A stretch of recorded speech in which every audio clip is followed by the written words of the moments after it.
28वां अध्याय, वरुण लोक से नंद जी को छुड़ाना।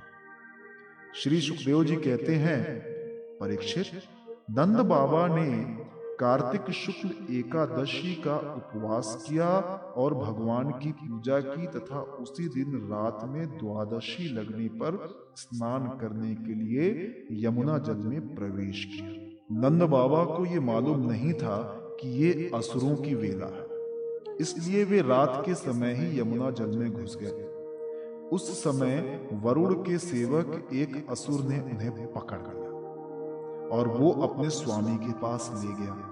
नंद बाबा के खो जाने से व्रज के सारे गोप, श्री कृष्ण अब तुम ही अपने पिता को ला सकते हो, बलराम अब तुम्हारा ही भरोसा है, इस प्रकार कहते हुए रोने पीटने लगे।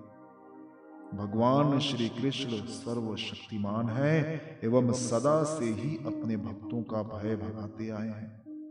जब उन्होंने व्रजवासियों का रोना पीटना सुना और ये जाना कि पिताजी को वरुण का कोई सेवक ले गया है, तब वे वरुण के पास गए। जब लोकपाल वरुण ने देखा कि समस्त जगत के अंतरिंद्रिय और बहिरिंद्रियों के प्रवर्तक भगवान श्री कृष्ण स्वयं ही उनके यहाँ पधारे हैं, तब उन्होंने उनकी बड़ी पूजा की। भगवान के दर्शन से उनका रोम रोम आनंद से खिल उठा। इसके बाद उन्होंने भगवान से निवेदन किया। वरुण जी ने कहा, प्रभो, आज मेरा शरीर धारण करना सफल हुआ। आज मुझे संपूर्ण पुरुषार्थ प्राप्त हो गया, क्योंकि आज मुझे आपके चरणों की सेवा का शुभ अवसर प्राप्त हुआ। भगवान, जिन्हें भी आपके चरण कमलों की सेवा का सुअवसर मिला, वे भव सागर से पार हो गए। आप भक्तों के भगवान, वेदांतियों के ब्रह्म और योगियों के परमात्मा हैं। आपके स्वरूप में विभिन्न लोक सृष्टियों की कल्पना करने वाला माया नहीं है, ऐसा श्रुति कहती है। मैं आपको नमस्कार करता हूं। प्रभो, मेरा ये सेवक बड़ा मूढ़ और अनजान है। वो अपने कर्तव्य को भी नहीं जानता। वही आपके पिताजी को ले आया है। आप कृपा करके उसका अपराध क्षमा कीजिए। गोविंद, मैं जानता हूं कि आप अपने पिता के प्रति बड़ा प्रेम भाव रखते हैं। ये आपके पिता हैं, इन्हें आप ले जाइए। परंतु भगवान, आप सबके अंतर्यामी, सबके साक्षी हैं, इसलिए विश्व विमोहन श्री कृष्ण, आप मुझ दास पर कृपा कीजिए। श्री सुखदेव जी कहते हैं, परीक्षित, भगवान श्री कृष्ण ब्रह्मा आदि ईश्वरों के भी ईश्वर हैं। लोकपाल वरुण ने इस प्रकार उनकी स्तुति करके उन्हें प्रसन्न किया। इसके बाद भगवान अपने पिता नंद जी को लेकर व्रज में चले आए और व्रजवासी भाई बंधुओं को आनंदित किया। नंद बाबा ने वरुण लोक में लोकपाल के इंद्रियातीत ऐश्वर्य और सुख संपत्ति को देखा तथा ये भी देखा कि वहां के निवासी उनके पुत्र श्री कृष्ण के चरणों में झुक झुक कर प्रणाम कर रहे हैं। उन्हें बड़ा विस्मय हुआ। उन्होंने व्रज में आकर अपने जाति भाइयों को ये सब बातें सुनाई।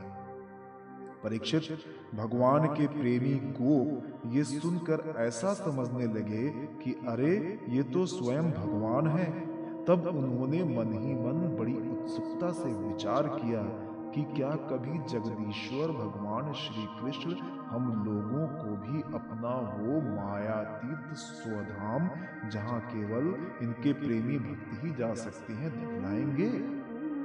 परीक्षित, भगवान श्री कृष्ण स्वयं सर्वदर्शी हैं। भला उनसे ये बात कैसे छिपी रहेगी? वे अपने आत्मीय गोपों की ये अभिलाषा जान गए और उनका संकल्प सिद्ध करने के लिए कृपा से भरकर इस प्रकार सोचते लगे। इस संसार में जीव अज्ञानवश शरीर में आत्मबुद्धि करके भली भांति की कामना और उनकी पूर्ति के लिए नाना प्रकार के कर्म करता है।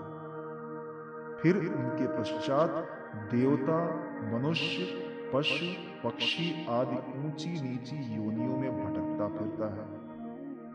अपनी असली गति को, आत्म स्वरूप को नहीं पहचान पाता। परम दयालु भगवान श्री कृष्ण ने इस प्रकार सोचकर उन गोपों को माया अंधकार से अतीत अपना परम धाम दिखलाया। भगवान ने पहले उनको उन ब्रह्म का साक्षात्कार करवाया जिसका स्वरूप सत्य, ज्ञान, अनंत, सनातन और ज्योति स्वरूप है तथा समाधिनिष्ठ गुणातीत पुरुष ही जिसे देख पाते हैं। जिस जलाशय में अक्रूर को भगवान ने अपना स्वरूप दिखलाया था, उसी ब्रह्म स्वरूप ब्रह्म हृदय में भगवान उन गोपों को ले गए जहां उन लोगों ने उसमें डुबकी लगाई। वे ब्रह्म हृदय में प्रवेश कर गए। तब भगवान ने उनमें से उनको निकालकर अपने परम धाम का दर्शन कराया। उस दिव्य भगवत स्वरूप लोक को देखकर नंद आदि गोप परमानंद में मग्न हो गए। वहां उन्होंने देखा कि सारे वेद मूर्तिमान होकर भगवान श्री कृष्ण की स्तुति कर रहे हैं। ये देखकर वे सब के सब परम विस्मित हो गए।